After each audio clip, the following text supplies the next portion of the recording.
वंचित बहुजन आघाडीच्या सर्व शिलेदारांना जय भीम, सलाम अलैकुम, नमस्कार। आदरणीय बाळासाहेब आंबेडकर यांची ऐतिहासिक सभा पुणे शहर येथे आरटीओ शेजारी होणार आहे। तरी या मनोअधिव्यवस्थेला एक चपकार देण्याकरता आज वंचित बहुजन आघाडीचा जो महाराष्ट्रामध्ये जो बुलंद आवाज निर्माण झालेला आहे, या संसदेमध्ये 48 लोकसभा महाराष्ट्रामध्ये आहेत।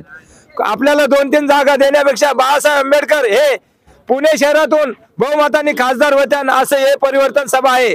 आणि पुणे शहराचा जो आवाज आहे अख्ख्या महाराष्ट्रामध्ये पुण्यातून जे राजकारण फिरतं ते आदरणीय बाळासाहेब आंबेडकर यांच्या मागे जे आज सर्व समाज सर्व भाईचारा उपस्थित आहे, याच्यावरून कळतं की आज महाराष्ट्रामध्ये फक्त एकच पक्ष आहे जो वंचित बहुजन आघाडीचे जे शिलेदार बाळासाहेब आंबेडकरांच्या मागे ठामपणे उभे आहेत।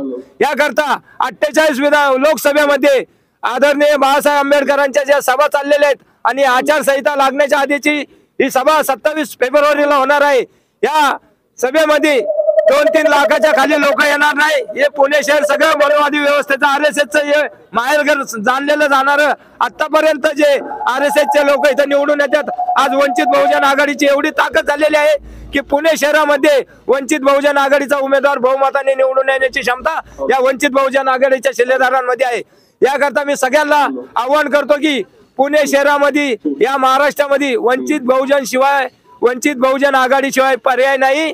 आणि येणाऱ्या काळामध्ये विधानसभा, लोकसभा आणि नगरसेवकांमध्ये सर्वात जास्त जे सीटा लागणार आहेत ते वंचित बहुजन आघाडी। हे 4 तुकडे झालेले 4 पक्ष आम्हाला शिकवतात की हे करा ते करा।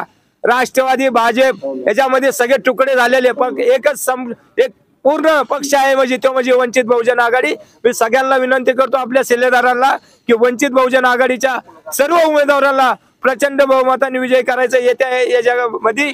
आणि आदरणीय बाळासाहेब आंबेडकर या आपल्या पुणे शहरामध्ये राहतात। या पुणे शहराची ताकद उद्या जी सभा होणार आहे ऐतिहासिक, त्याच्यामध्ये या इतिहासात नोंद होण्याकरता आपण सगळे सक्रिय व्हा एवढी विनंती करतो। जय भीम, जय बुद्ध, जय वंचित बहुजन आघाडी।